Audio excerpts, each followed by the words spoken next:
जय श्री हरि। राधे राधे।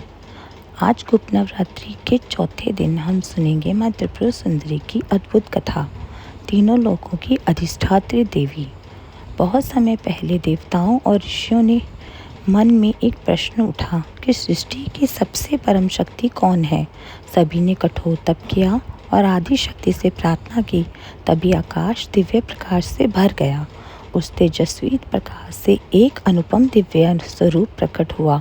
देवी का मुख पूर्णिमा के चंद्रमा के समान शांत और तेजस्वी था। उनके चार हाथ में पाश, अंकुश, पुष्प, बाण और गन्ने का धनुष था। देवताओं ने उन्हें प्रणाम किया। वे थी माँ त्रिपुर सुंदरी, जिन्हें षोडाशी और ललिता महा त्रिपुरा सुंदरी भी कहा जाता है।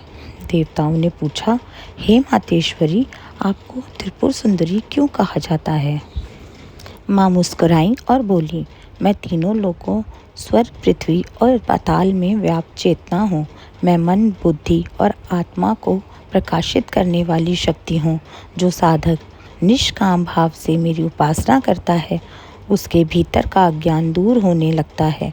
ऐसा कहा जाता है कि जब भंडासुर नामक असुर ने देवताओं को पराजित कर दिया, तब आदि शक्ति ने माँ त्रिपुर सुंदरी के रूप में प्रकट होकर दिव्य सेना का नेतृत्व किया। अनेक देव शक्तियों के साथ उन्होंने धर्म की रक्षा के लिए युद्ध किया और अंततः भंडासुर का अंत कर दिया। इसके बाद तीनों लोकों में फिर से शांति और धर्म की स्थापना हुई। शास्त्रों में माँ त्रिपुर सुंदरी को केवल बाहरी सौंदर्य की देवी नहीं, बल्कि ज्ञान, करुणा, आत्मिक सौंदर्य और दिव्य चेतना का स्वरूप माना गया है। उनकी कृपा से साधक के भीतर संयम, विवेक और सकारात्मकता ऊर्जा का विकास होता है। गुप्त नवरात्रि में माँ त्रिपुर सुंदरी की उपासना विशेष फलदायी मानी जाती है। श्रद्धा और पवित्र मन से उनका स्मरण करने वाला साधक अपने जीवन में आत्मबल, शांति और ईश्वर के प्रति गहरी भक्ति का अनुभव करता है। तो प्रेम से बोलिए, जय माँ त्रिपुर सुंदरी की। अब हम सुनेंगे माँ त्रिपुर सुंदरी और राजा की परीक्षा। प्राचीन समय में एक धर्मपरायण राजा था।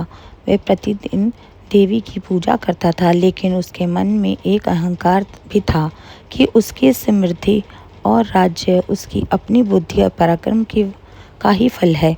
एक दिन वह वृद्ध साध्वी उसके महल में आई और बोली, राजन, यदि तुम्हें लगता है कि सब कुछ तुम्हारे बल से है, तो कल सूर्योदय से पहले अपना राजमहल छोड़कर अकेले वन में चले जाना।